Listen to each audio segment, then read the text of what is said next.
Every minute in Somalia, a child is born. But every hour, 8 Somali children under the age of 5 die. Every 2 hours, a Somali mother dies due to pregnancy complications. More mothers die in this country each year due to childbirth complications than all of those deaths caused by conflict.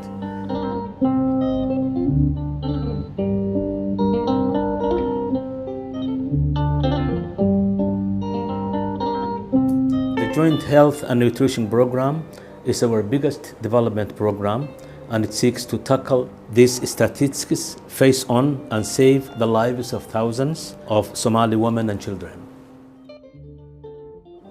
A good healthcare system delivers quality services to all people when and where they need them, regardless of their income or situation. In the case of Somalia, there is a lot of work to do to rebuild a healthcare system in which all Somalis can benefit. This is going to be the bacteriology laboratory. This means producing a health workforce able to provide essential health services of good quality, ensuring there is reliable information on which to base decisions and policies, refurbishing old facilities, and putting in place logistics to deliver medicines and technologies. At the bedrock of every health system is the leadership of the government, ensuring that health authorities are in the driving seats of leading and coordinating the health sector. Everybody was coming with its own plan, its own policy. Somebody might come from another country and say that this program has worked very effectively in country X. So everybody was trying his own. But this time around, the Joint Health and Nutrition Program supported us the rollout of essential package of health services, which is a framework which is integrating, harmonizing, and standardizing the country's health service profession. So the JHNP supports the implementation of the health sector strategic plan. So this plan has been a kind of a national document which gives a guidance and direction to everybody who will come now and will say that, yes, we're going to support you. You know, this program, JHNP, is the only program that helped us participate in developing, all these systems. And it creates for us, as the ministry, an opportunity to take the ownership of some of the programs.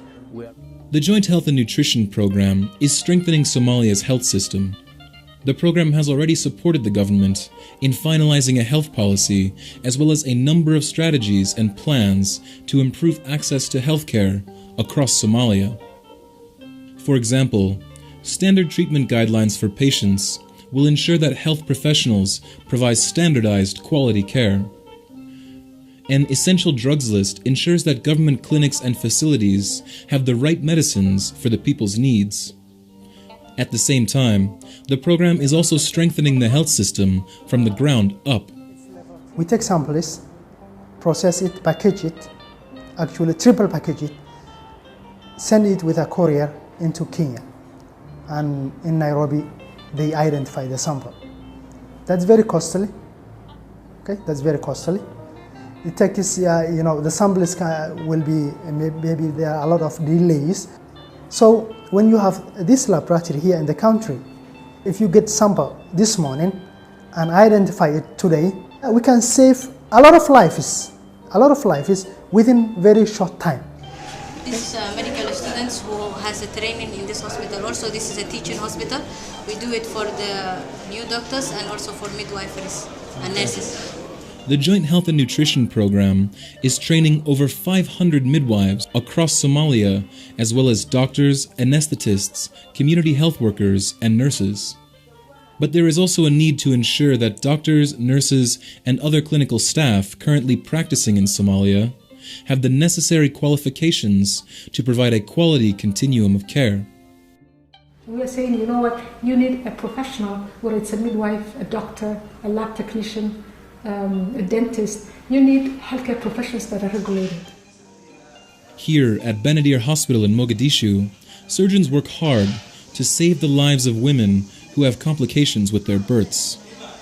In order for life-saving surgery to take place, there must be a sufficient amount of well-screened blood available in the public blood bank. Hadda isku shaqeyno waxa imaanaya emergency hooyo oo u baahan muxuu ahaa C-section mararka qaar waxa dhacdo ayadoo san wadanin wax. Sometimes it's very rewarding. You save a mother who couldn't deliver at home and you do a C-section and you could see her baby alive, and it's very rewarding. By 2016, the Joint Health and Nutrition Program will ensure that 5.5 million people have access to the essential package of health services and that thousands of women have access to emergency obstetric care services like those available at Benadir Hospital.